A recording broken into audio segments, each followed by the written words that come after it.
Alex Aravois for Ribbon News, and today we are investigating the controversial flag that were seen in Ottawa on January 28 and 29 during the Freedom Convoy. I know who had the infamous Confederate flag. I did the investigation, the mainstream media wouldn't. The Freedom Convoy was a protest movement against COVID-19 restriction early this year. This massive demonstration was led by truckers faced with a cross-border vaccine mandate, but thousands of fed-up Canadians from all across the country joined them in Ottawa.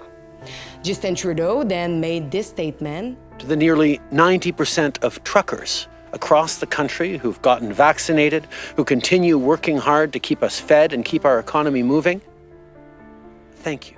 90% of truckers would not be affected by the measure.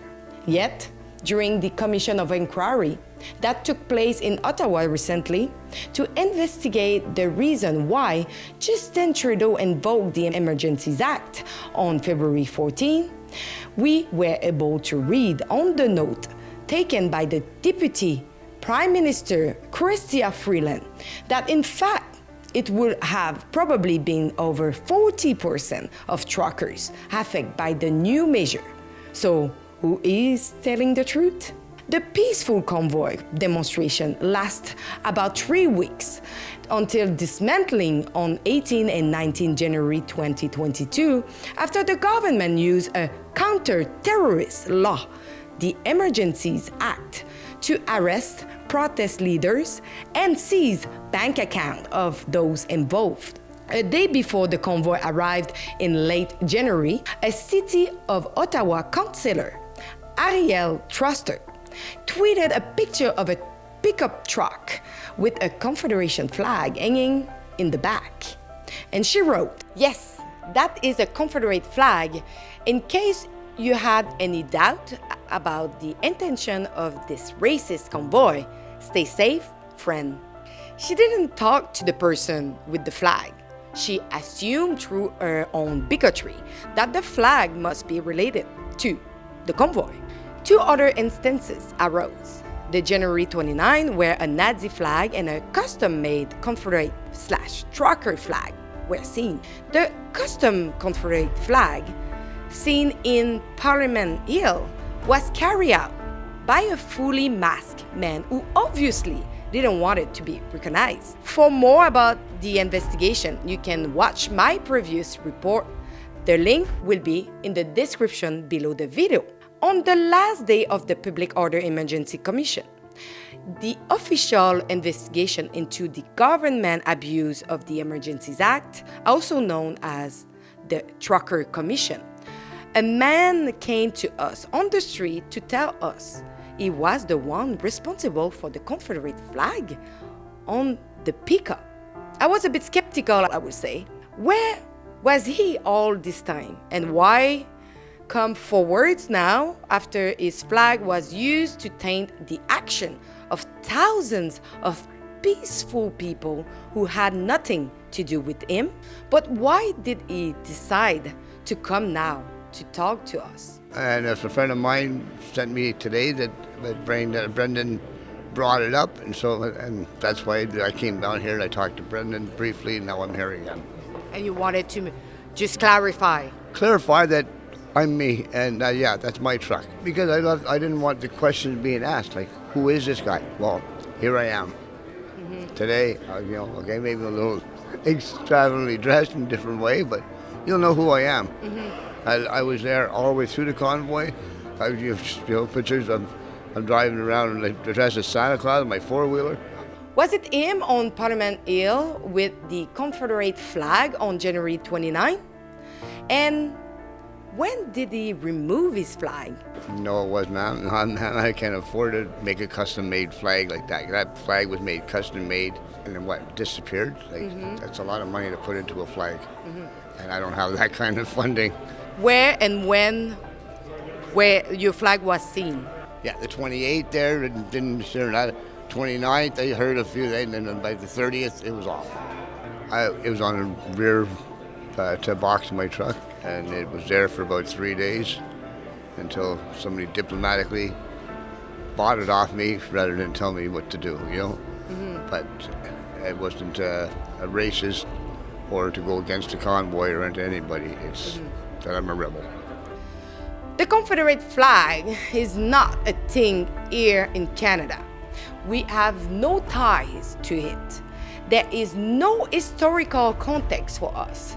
So why even using it? But the meaning seems to not be the same for him, and he explained. The Confederate flag for you means something completely different. Completely different. Do you remember the Dukes of Hazzard? The rebels. That's basically what I'm looking at as the rebel. But Outside the box. Right, it had nothing to do with Canadian stuff and everything else. But it does has a sign of being a rebel. I was not trying to be racist to them, to anyone. Like I said, it's a sign of being a rebel, independence. Like, you know, like that's what it was always meant to be prior to they turn around and make it racist. They made it racist. They made a lot of stuff, stupid stuff right now, like Aunt Jemima and everything else. Like, what's going on with this world? I was a bit skeptical about his true identity at first. I thought it could be a plan or someone just inserting himself into a story. That happened, and it was weird because during the Trucker Commission, a lot of attention was paid to the flag and ideologically motivated extremists, but the identity of the flag holder was never investigated. So I did my investigation. I did check on the license plate, on the picture, and I received a formal letter from the Ministry of Transportation for the same pickup described as the picture under the name of Maurice Landrieu. What is your name? Maurice Landrieu. So this man is really the one who used the flag behind his truck. And as he say, without wanting to cause any damage to the convoy. But he did damage the reputation of the convoy with his action. That is undeniable. Some of the images and the voices that we heard come out of that protest was alarming. Canadians saw for themselves. We had swastika flags. We had the Confederate flag. We had voices that called for the overthrow of the government. I think their intention was to go in and have them with these vulgar flags and swastikas and Confederate flags and so on swirling all over the place with the backdrop of Parliament Hill like they'd taken over the country. Right, so you're, at this stage, we're seeing indicators or symbols at the protests that might lead one to believe that there are extremist groups involved in the protest, and the service is saying that's not necessarily the case. Right, and you didn't think that there was anyone involved in the convoy who brought Confederate flags to the protests, is that right?